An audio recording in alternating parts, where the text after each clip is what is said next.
Hello everyone, मैं देव कुमारी यादव आप सभी का फिर से स्वागत करती हूं आपके अपने चैनल सेजी जी के यादव में। तो आज हम भारतीय इतिहास से महत्वपूर्ण प्रश्न लेकर आए हैं जो कि एग्जाम में बार बार पूछे गए हैं। ठीक है, तो चलिए प्रश्न की ओर बढ़ते हैं। विजयनगर का महानतम शासक कौन था? तो इसका सही आंसर हो जाएगा ऑप्शन बी, कृष्णदेव राय। चलिए अगले प्रश्न की ओर बढ़ते हैं। गोपुरम का संबंध है, तो इसका सही आंसर हो जाएगा ऑप्शन डी, मंदिर से। मंदिरों के प्रवेश द्वार को भी गोपुरम कहा जाता है। ठीक है, चलिए अगले प्रश्न की ओर बढ़ते हैं। कौन सी नदी विजयनगर के लिए जल का प्रमुख स्रोत थी? तो इसका सही आंसर हो जाएगा ऑप्शन सी, तुंगभद्रा। ठीक है, चलिए अगले प्रश्न की ओर बढ़ते हैं। विजयनगर की सबसे महत्वपूर्ण जल संरचनाओं में से एक थी, तो इसका सही आंसर हो जाएगा ऑप्शन ए, हिरियानगर। चलिए आगे बढ़ते हैं। विजयनगर के सभी राजकीय आदेशों पर कन्नड़ भाषा में कौन सा शब्द अंकित होता है? तो इसका सही आंसर हो जाएगा ऑप्शन ए, श्री विरूपाक्ष। चलिए आगे बढ़ते हैं। मंदिर से संबंधित गोपुरम थे, तो इसका सही आंसर हो जाएगा ऑप्शन बी, ऊंचे प्रवेश द्वार। चलिए आगे बढ़ते हैं। सबसे महान मुगल शासक माना जाता है, तो जिसको भी मालूम होगा भाई तो कमेंट में लिख कर बताइएगा कि सबसे महान मुगल शासक माना जाता है तो किसको माना जाता है भाई? तो इसका सही आंसर हो जाएगा ऑप्शन बी, अकबर। चलिए आगे बढ़ते हैं। मुगलों का अंतिम वंशज था, तो इसका सही आंसर हो जाएगा ऑप्शन सी, बहादुर शाह जफर। चलिए आगे बढ़ते हैं।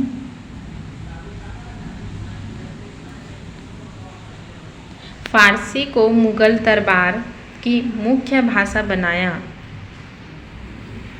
तो इसका सही आंसर हो जाएगा ऑप्शन ए, अकबर ने। ठीक है, फारसी को मुगल दरबार की मुख्य भाषा बनाया तो कौन बनाया? अकबर ने।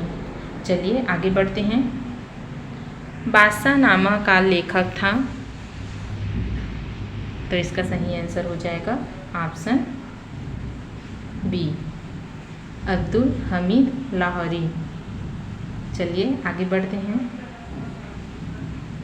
एशियाटिक सोसाइटी ऑफ बंगाल के संस्थापक थे,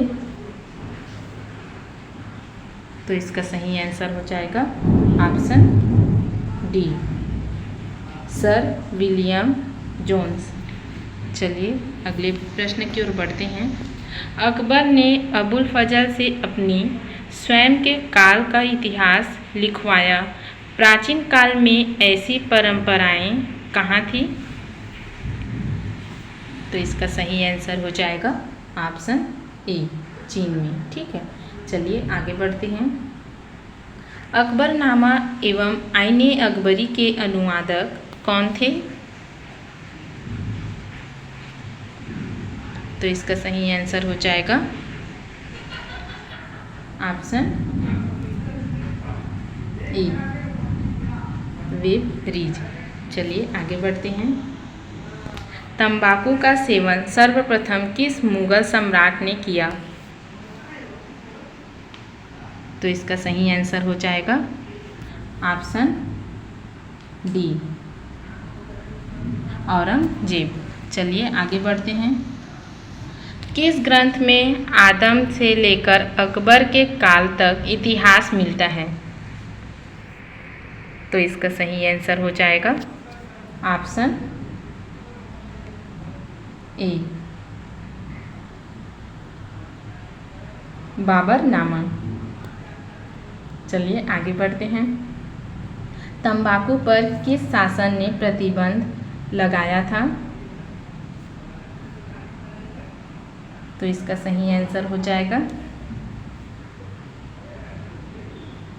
ऑप्शन बी, बाबर। चलिए आगे बढ़ते हैं। साम्राज्यवादी इतिहासकार हैं। तो इसका सही आंसर हो जाएगा ऑप्शन सी, आर।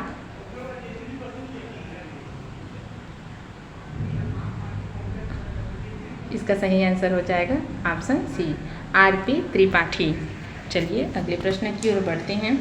भारत में तंबाकू का पौधा लाया गया। तो इसका सही आंसर हो जाएगा ऑप्शन बी, हूणों द्वारा। चलिए आगे बढ़ते हैं।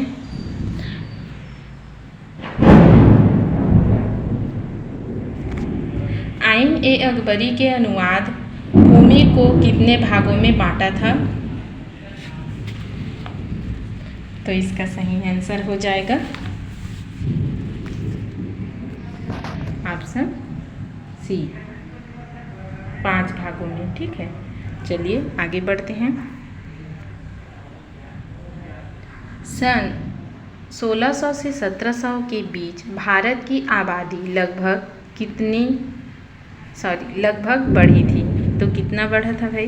तो इसका सही आंसर हो जाएगा ऑप्शन बी, 7 करोड़।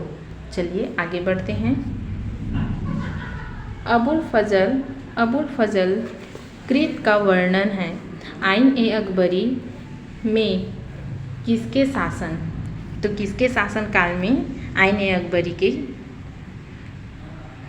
का वृत्त का वर्णन है। तो इसका सही आंसर हो जाएगा ऑप्शन सी, जहांगीर। चलिए आगे बढ़ते हैं।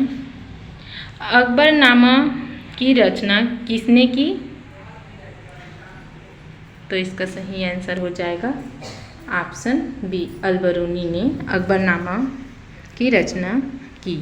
चलिए आगे बढ़ते हैं। मुगल पितृपक्ष से निम्न में से किस तुर्की शासक के वंशज थे। तो इसका सही आंसर हो जाएगा ऑप्शन डी, उपर्युक्त सभी, तैमूर, चंगेज खान और मंगोल। ये तीनों मुगल पितृपक्ष से तुर्की शासक के वंशज थे। ठीक है, चलिए आगे बढ़ते हैं। भारत में मुगल साम्राज्य का संस्थापक था। तो इसका सही आंसर हो जाएगा ऑप्शन ए, जहांगीर। ठीक है, चलिए आगे बढ़ते हैं। सबसे महानतम मुगल बादशाह था। तो इसका सही आंसर हो जाएगा ऑप्शन सी, शाहजहां। चलिए आगे बढ़ते हैं। आलमगीर नामा का संबंध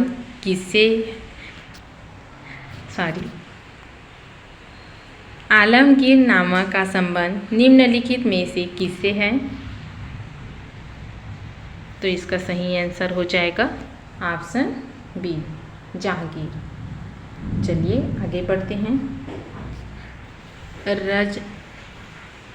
रजमन्ना निम्नलिखित में से किस ग्रंथ का फारसी अनुवाद है। तो इसका सही आंसर हो जाएगा ऑप्शन सी, महाभारत का। ठीक है, चलिए आगे बढ़ते हैं।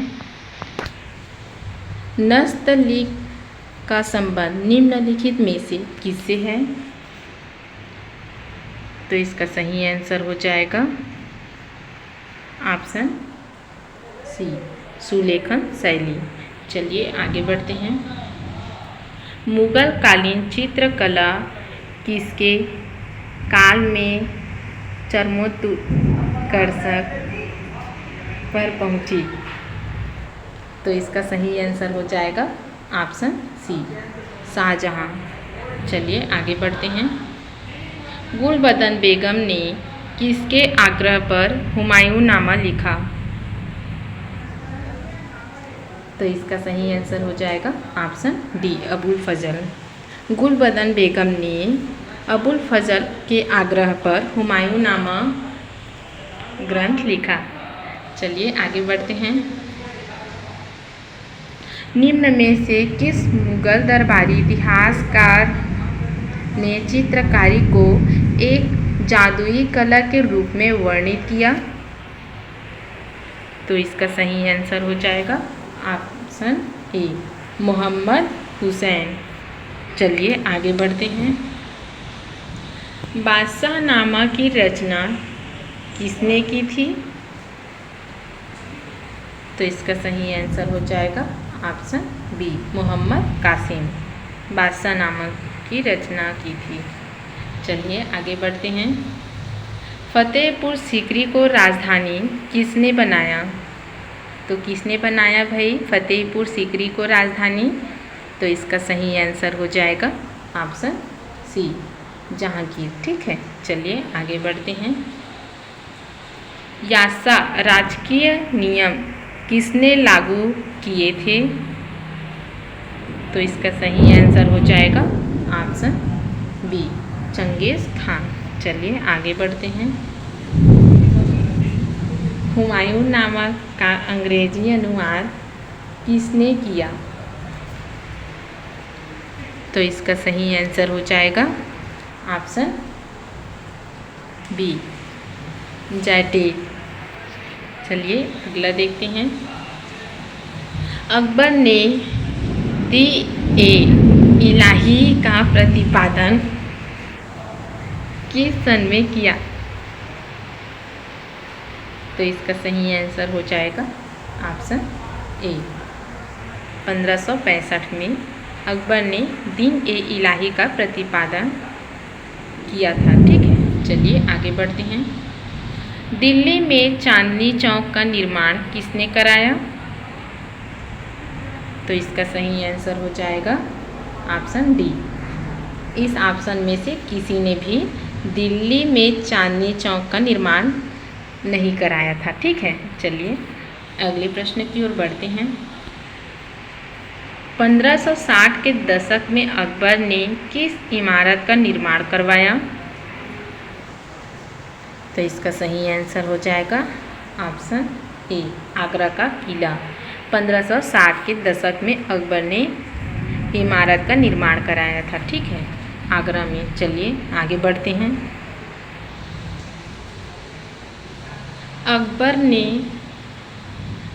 ने बुलंद दरवाज़ा अकबर ने बुलंद दरवाजे का निर्माण कहाँ कराया? तो इसका सही आंसर हो जाएगा ऑप्शन ए, आगरा में। ठीक है, चलिए आगे बढ़ते हैं। मुगल परिवार में शाही परिवार से आने वाली स्त्रियां क्या कहलाती थी? तो इसका सही आंसर हो जाएगा ऑप्शन सी, अगाचा। चलिए आगे बढ़ते हैं।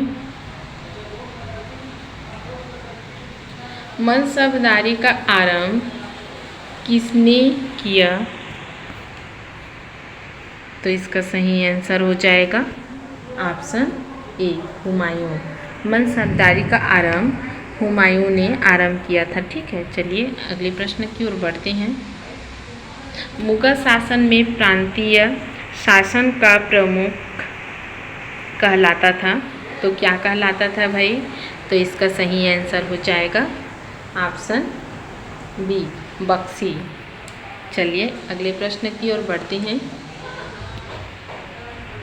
जेसुइट धर्म प्रचारकों का संबंध किस धर्म से था? तो इसका सही आंसर हो जाएगा ऑप्शन डी, जैन धर्म से। चलिए आगे बढ़ते हैं। बंगाल में इस्तमरारी बंदोबस्त लागू किया गया, तो कब लागू किया गया भाई? तो इसका सही आंसर हो जाएगा ऑप्शन सी, 1793 ईस्वी में। चलिए आगे बढ़ते हैं। बंगाल में इस्तमरारी बंदोबस्त किसने लागू किया? तो इसका सही आंसर हो जाएगा ऑप्शन सी, लॉर्ड हेस्टिंग्स। नहीं। चलिए आगे बढ़ते हैं। राजस्व एकत्र करते समय जमींदार का जो अधिकारी आता था वह कहलाता था। तो इसका सही आंसर हो जाएगा